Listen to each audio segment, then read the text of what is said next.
Hello guys, kayo nga po akin munang tatakamin. Ako nga po may dalawang hilaw na mangga.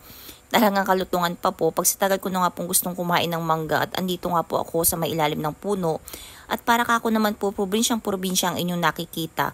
Palayan po at mga puno, ulap, puno po na malayo. Kayo ba guys, mahiligin po ba kayo sa mangga? Gusto ko po sana alamang yung sausawan ko, kaso po wala, kaya ito na lang po yung sinausawan ko, yung pong bagoong na itim. Kaya sabi ko po ayos na din ito. At kumuha nga po ako ng dahon ng saging at yun ko nga po ipinatong yung dalawang mangga. At ang inay nga po mauutas pa katatawa at yun nga po hindi marunong mag-video. Minsan naman po paalaang ang kita kapag po siya nagbibideo. Kaya bantay na bantay ko po talaga ang inay. At guys, kita nyo ba yung mga palayan? Lahat ng nakikita nyo? Lahat po ng yan ay hindi amin. At yan nga guys, natalupan ko na nga po yung isa at akin na pong hinihiwa. At ako nga po naglalaway na dyan. Basta ga po ako magme-menstruation, hanap ko po kaagad mangga. Kaya sabi ko po, bumalik na talaga sa normal yung dati ko nararamdaman. Kasi nga po ganyan po ako dati nung wala pa po akong sakit. Napakahilig ko po talaga sa maasim. At nilagyan ko nga po ng bagoong, konti nga lang po ang aking inilagay dyan dahil nga po alam nyo na, walba.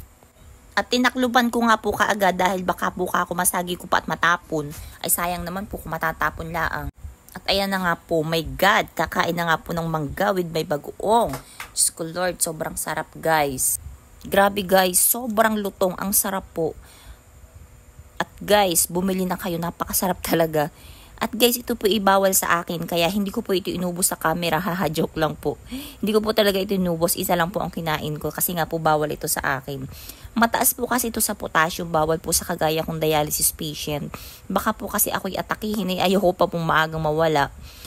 Ang ganda guys ng view, no? Province na province talaga, tapos sariwang hangin, kaya po pag summer, malimit po ako dito sa likod ng bahay. Malamig po kasi ang hangin dito, gawa po ng puno ng lansones, at saka po, yung dating po ng hangin talaga, sariwang-sariwa, hindi po polluted.